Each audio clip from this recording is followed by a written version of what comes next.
Sinema sebagai narasi perlawanan, media aktivisme, dan refleksi perubahan sosial.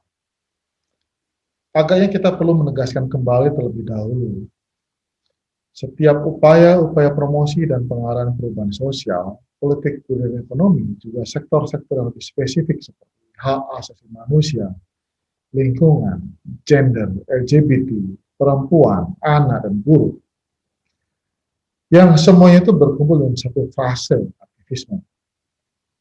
Memanglah ranah kelompok yang menguasai, yang mengusung gerakan sipil. Gerakan sipil ini dikemas, gerakan sipil ini dikemas dalam Civil Society Organization atau CSO. Kehadiran dan perkembangan aktivisme dalam dinamika pasar global yang semakin maju ini menjadi sangat penting. Apalagi dalam usaha untuk menjelaskan berbagai aspek kegiatan dari masing-masing isu dengan prioritas masing-masing. Dalam hal ini, film menjadi topik yang tidak boleh dilupakan untuk dibahas. Film punya pengaruh bagi perkembangan aktivitas sendiri. Dan juga kita sadari penggunaan sinema, terutama yang berbasis di teknologi internet, mengalami peningkatan. Misalnya saja, Yanuar Nugroho pernah menjelaskan dalam tesis doktoralnya bahwa penggunaan internet membuat dampak yang sangat penting bagi organisasi aktivis. Dampak ini baik dari kinerja manajer internal maupun lingkup kerja eksternal.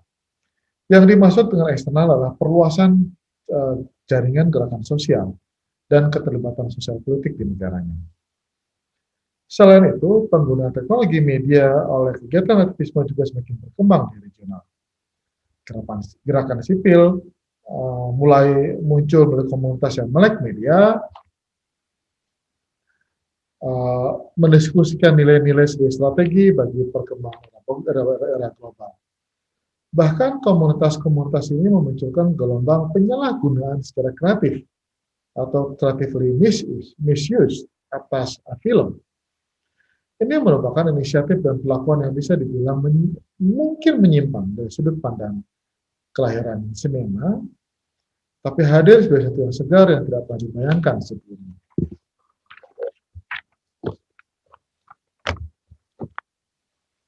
Pertanyaannya adalah, karena kita sedang membicarakan konteks Indonesia, sudahkah implikasi hubungan antara sinema dan aktivisme menghasilkan sebuah konsep yang matang dan berfungsi sebagai dorongan struktural sehingga dapat mempengaruhi proses pengambilan kebijakan secara nyata? Lalu bagaimana dengan potensi dan kemungkinan distribusi aktivisme berbasis film ke seluruh Indonesia? Bagaimana kita melihat lokalitas merespon media sebagai perkembangan baru dalam film? Apalagi mengingat kurangnya uji coba media film di masyarakat kita. Di sisi lain, kita juga dihadapkan oleh permasalahan yang tidak kalah penting. Bagaimana literasi sinema? Ada pendapat yang menyatakan bahwa sistem pendidikan kita gagal dalam mengembangkan wacana perfilman di Indonesia. Pendapat ini terkesan pedas, tapi tidak bisa dianggap lalu karena produktivitas akademik film dalam merumuskan gagasan baru mengenai estetika dan strategi sosial politik film kita memang masih sangat rendah. Dan ini tidak hanya menyebabkan sebagian besar masyarakat kita tetap terjebak dalam Hollywood, serta anggapan jika produksi distribusi pengetahuan audiovisual berorientasi pada uang, tapi juga mengaburkan nilai pluralisme dan multicultural. Padahal itu adalah bagian dari jati diri kita sebagai bangsa Indonesia. Hal ini ditanggapi dengan sikap mengasingkan kehadiran wacana eksperimental dalam bidang film, dan hingga saat ini tak banyak pelaku-pelaku kebudayaan kita yang mampu menanggapi wacana yang seharusnya bukan hal baru lagi, tanpa terbata-bata mengartikulasikan bahasa film yang berbeda-beda. Di dalam perkembangan 10 tahun terakhir, wacana perfilman justru berkembang di luar wilayah akademik, malah memberikan pemahaman ulang di lingkungan komunitas yang mengusung independensi dalam produksi, atau bahkan etapa paling menumpang pada aksi-aksi sosial budaya politik yang menomorduakan bentuk film itu sendiri. Ini menjadi menarik karena topik mengenai film masih sangat relevan untuk didiskusikan, bahkan diperdebatkan dalam bentuk narasi perlawanan. Film-film, jika asumsinya kalau tema film sudah lari dari realita, Jika pembuatan film bukan profesi tapi juga pengetahuan produksi etik dan estetika, apakah memang film bisa berbicara sebagai sebuah bentuk perlawanan? Beberapa film sebetulnya memunculkan itu dalam bentuk yang sangat berbeda. Misalkan saja bagaimana dokumenter mengenai peristiwa G30 SPKI atau bagaimana mengenai peristiwa komunisme dimunculkan dalam film Jagal dan Senyap. Bagaimana bentuk narator tunggal yang pelaku itu mengubah paradigma mengenai korban dan pelaku yang biasanya menjadi semacam pakem utama dalam film dokumenter Indonesia. Tapi di film Jagal dan Senyap, pelaku bercerita dan justru mengundang semacam kontroversi. Ini menjadi menarik karena selama ini jika disebutkan bahwa dokumentasi mengenai G30SPKI dan gerakan komunisme hanya berasal pada satu arah, yaitu pada refleksi korban, maka filmnya justru menghadirkan pelaku yang secara gamblang menjelaskan bagaimana keterlibatan dan apa yang dia lakukan semasa sejarah kelam bangsa Indonesia tersebut. Kemudian Dandi Laksono dengan serial film Watchdog yang menghadirkan sebuah situasi yang juga relatif baru.